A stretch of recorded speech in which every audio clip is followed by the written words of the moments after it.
Panorama Laboral MX presenta Criterios que cambian el juego, con Ociel Guerrero.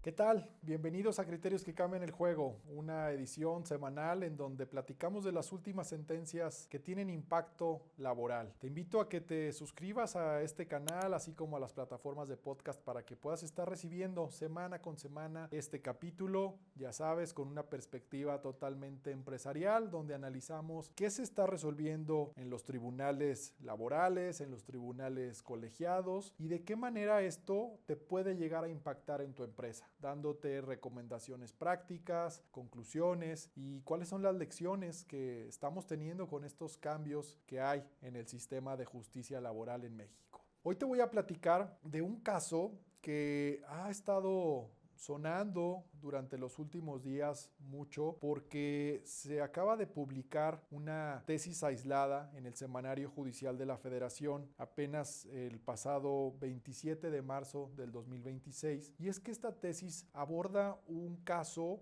respecto a un empleado con una enfermedad reconocida y diagnosticada como farmacodependencia que por esta enfermedad se ausentó de su trabajo, y durante estas ausencias el empleador tomó acción y aplicó una rescisión de la relación de trabajo. Platicaremos a detalle de cuál fue la historia que hay detrás de este caso. Platicaremos qué fue lo que resolvió la autoridad que conoció en primera instancia de este asunto. Y luego platicaremos de cómo analizó el tribunal colegiado que está resolviendo este amparo directo, para que entonces entendamos el contexto general y podamos, desde luego, como ya lo decía al inicio, tomar acción dentro de nuestra empresa para cuidarnos en caso de que podamos llegar a tener algún caso como este. Es un amparo directo con número de expediente 679/2024,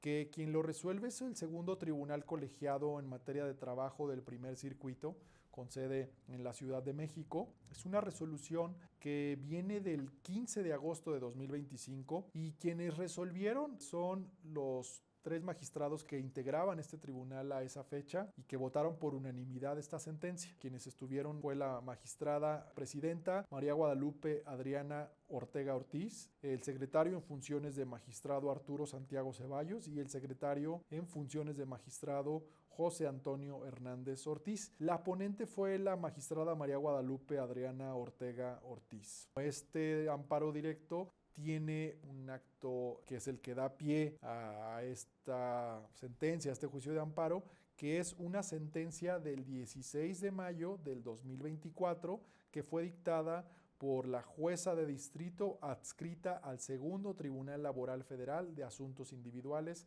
con sede en la Ciudad de México, en un procedimiento ordinario laboral. Entonces, bueno, te cuento a grandes rasgos cuál es la historia en la vida real, el caso, que cómo se dio. Se trata de un trabajador que laboraba para este empleador desde 16 de diciembre de 2009. Tenía una jornada ordinaria. Dice en su propio escrito de demanda que comenzó a atravesar un problema serio de adicción a sustancias psicotrópicas. Dice también en su demanda que este problema se detonó en su centro de trabajo por influencia de compañeros y que terminó generándole trastornos mentales y diversos problemas personales. ¿Qué es lo que sucede posteriormente? Acá es importante que tengamos en cuenta algunas de las fechas, platicaré por qué, pero resulta que a partir del 22 de octubre de 2022, la madre del trabajador decide internarlo en una comunidad terapéutica de atención para las adicciones, en donde permanece desde octubre hasta febrero del año que entra, es decir, hasta 24 de febrero de 2023. Resulta, lo que se dice en este escrito de demanda, es que en fecha 24 de octubre, es decir, apenas a los 2 días después de que la madre decidió internar a esta persona en una de estas clínicas de tratamiento de adicciones, ella va y da un aviso ante el empleador, ante las instancias de recursos humanos del empleador, señalando que su hijo no se había estado presentando a trabajar precisamente por esta circunstancia de la cual ya hemos platicado. Meses después, octubre del 2023, cuando el empleado sale ya de esta clínica, busca reincorporarse a sus actividades, se presenta en el centro de trabajo, a lo que le informan que no es posible continuar con la relación de trabajo, que él pues ya había sido rescindido de su relación laboral desde el año anterior, desde meses anteriores, meses pasados, y que se debía precisamente a sus ausencias injustificadas y que bueno, pues que entonces él pues ya no tenía su empleo, ¿no? Él además trata de verificar su registro ante el Instituto Mexicano del Seguro Social como trabajador, y también le informan que él ha sido dado de baja, que incluso pues ya por el tiempo que transcurrió, él ya no tiene derecho a los servicios de seguridad social. Y entonces, derivado de todo esto, presenta su escrito inicial de demanda, en la que demanda desde luego la reinstalación, el pago de salarios caídos, las prestaciones irrenunciables, y de manera subsidiaria reclama la indemnización constitucional, los 20 días por año, prima de antigüedad, etc. Es decir, como una demanda ordinaria reclamando un despido injustificado a partir de la fecha en que él se presenta después de su periodo en la clínica de adicciones y que él buscaba retomar sus actividades. ¿Qué es lo que sucede? Que la jueza laboral, que conoce de este asunto y que resuelve el mismo, le da la razón al empleador, porque el empleador, al contestar su demanda, dice: es que no te despedí de manera injustificada.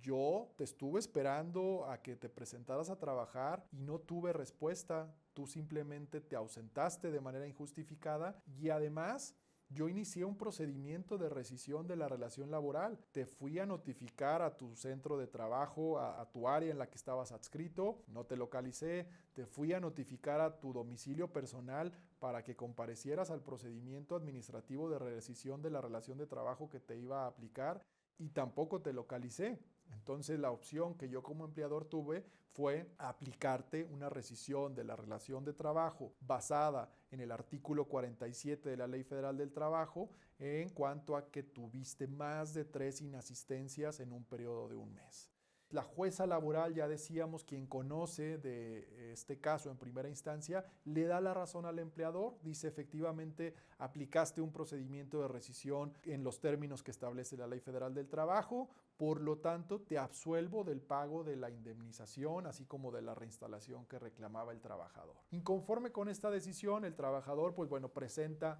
un amparo directo, y aquí viene la parte interesante del análisis que realiza el tribunal colegiado y que viene a cambiar el sentido de esta sentencia en primera instancia, y que viene a cambiar gran parte de cómo podemos tomar acción en nuestras empresas cuando se presentan casos como este. Y aquí les compartiré algunos de los puntos más interesantes que nos deja esta sentencia y cómo aborda este tribunal colegiado. El primero de ellos es que el tribunal, por un lado, sí reconoce que hubo intentos de citar al trabajador, pero señala que eso no basta.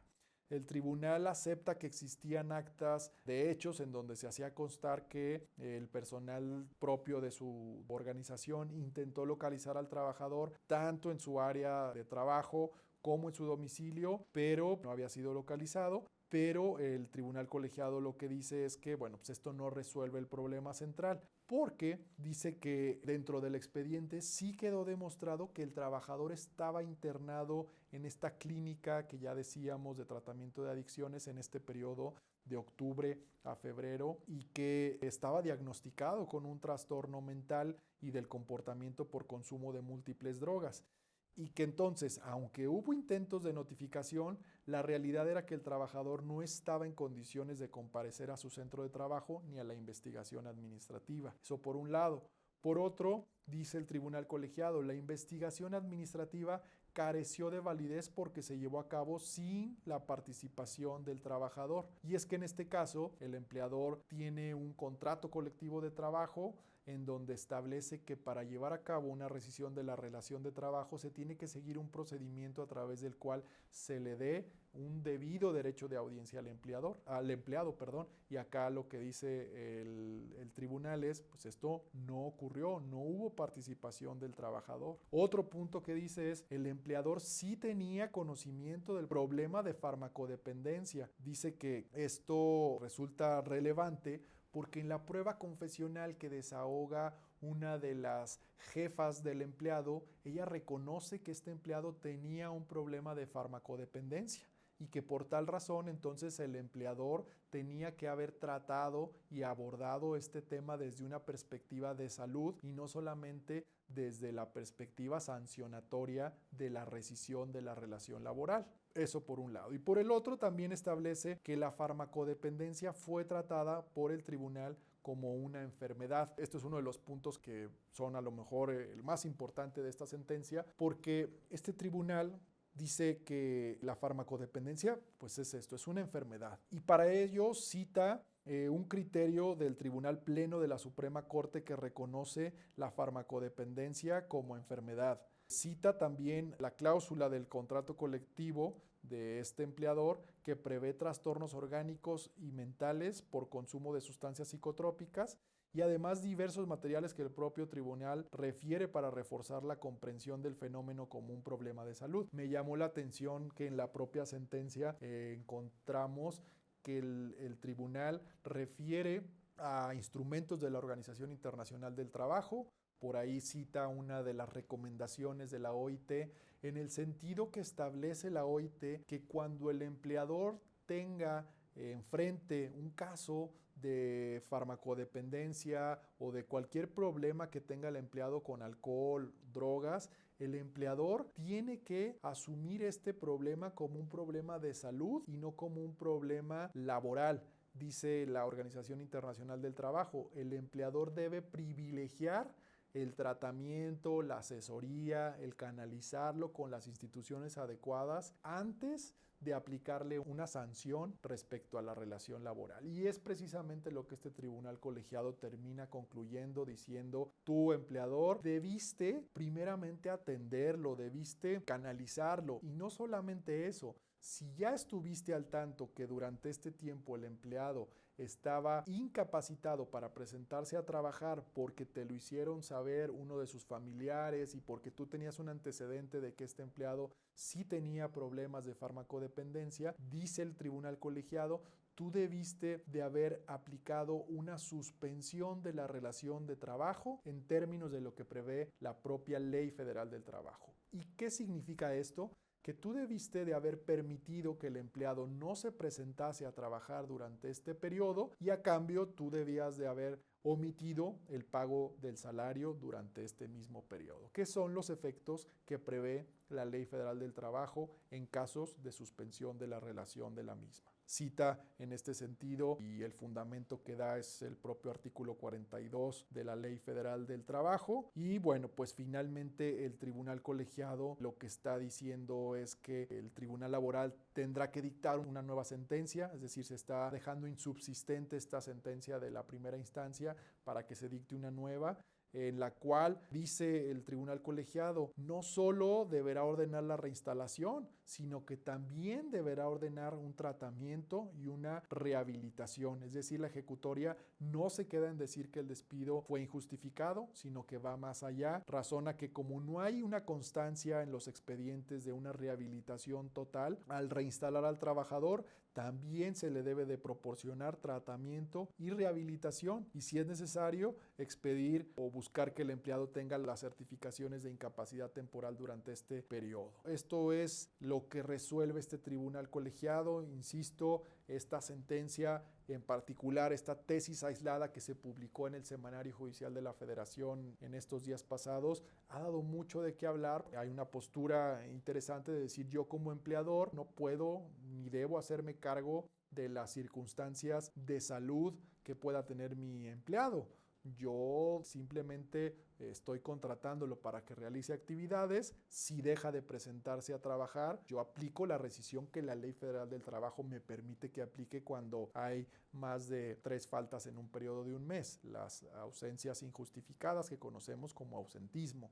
Y por el otro lado está esta sentencia o esta perspectiva mucho más protectora, más pro empleado, en el sentido de decir, no, tu empleador tienes que ir más allá, tienes que identificar, tienes que detectar si existe un problema de salud y entonces atenderlo, asesorarlo, canalizar al empleado y no sancionarlo si esta es una de las causas. Así que bueno, pues esta es la sentencia que se dicta. Pues las recomendaciones que yo haría son en distintos puntos. La primera de ellas es que si estamos frente a un caso similar, como ya lo hemos platicado en este sentido, es decir, un caso en donde tengamos un empleado con ausencias y que como empresa, como organización, sí tenemos identificado que el empleado tiene un problema de salud, ya sea de adicción a drogas o de consumo consuetudinario de alcohol, etcétera. Entonces seamos cuidadosos con qué vamos a aplicar. Si pretendemos aplicar una sanción, como en este caso sería una rescisión de la relación laboral.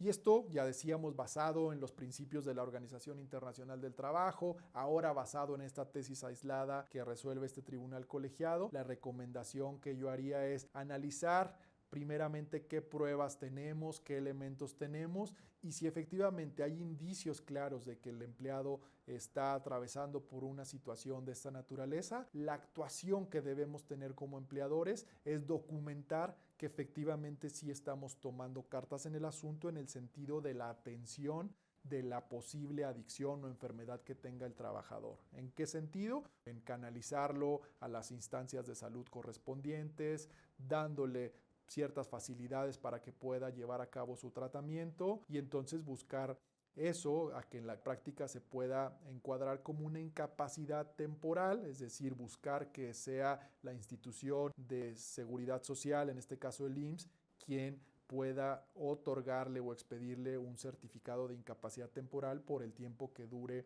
un tratamiento de esta naturaleza. Eso, por un lado, creo que será muy importante cuando tengamos casos de estos y entonces sí, después de ello, si ya llevamos a cabo todas estas acciones y no hay una respuesta positiva del empleado, que es justamente lo que termina concluyendo esta recomendación de la Organización Internacional del Trabajo, es si el empleado rechaza los tratamientos o no está de acuerdo con los mismos, ahora sí proceder con la sanción, que sería la terminación o la rescisión de la relación laboral. Eso por un lado. Y por el otro lado, la segunda recomendación que yo haría es cuidar cómo establecemos nuestros procedimientos de rescisión de la relación de trabajo en nuestros reglamentos o en nuestros contratos colectivos. Ya hemos hablado aquí en este espacio también de la importancia que goza estos dos documentos en donde muchas veces podemos plantear cómo vamos a llevar a cabo nuestras rescisiones de relación laboral y si establecemos que en todos los casos habrá derecho de audiencia para los trabajadores, pues ojo, porque entonces estamos dejando ahí un cabo suelto para los casos de ausentismo en donde en realidad no estamos dándole derecho de audiencia a los trabajadores. Y el día de mañana esa puede ser una sanción que por el propio procedimiento que tú como empleador estableciste en tu contrato colectivo de trabajo o en tu reglamento interior de trabajo, recibas una condena de un tribunal laboral por no haber seguido tu propio procedimiento. Así que la invitación es a que revises cómo tienes establecido estos procedimientos y dejes en claro que en casos de ausencias definitivamente no será necesario agotar ciertos procedimientos para otorgar derecho de audiencia a tus trabajadores, ¿no? Es evidente. Con esto estamos concluyendo este episodio. Les agradecemos a quienes nos han escuchado, a quienes nos han visto y como siempre dejo mi correo electrónico para quien guste establecer contacto, ociel.guerrero@vegaguerrero.com. Gracias y nos vemos en la próxima.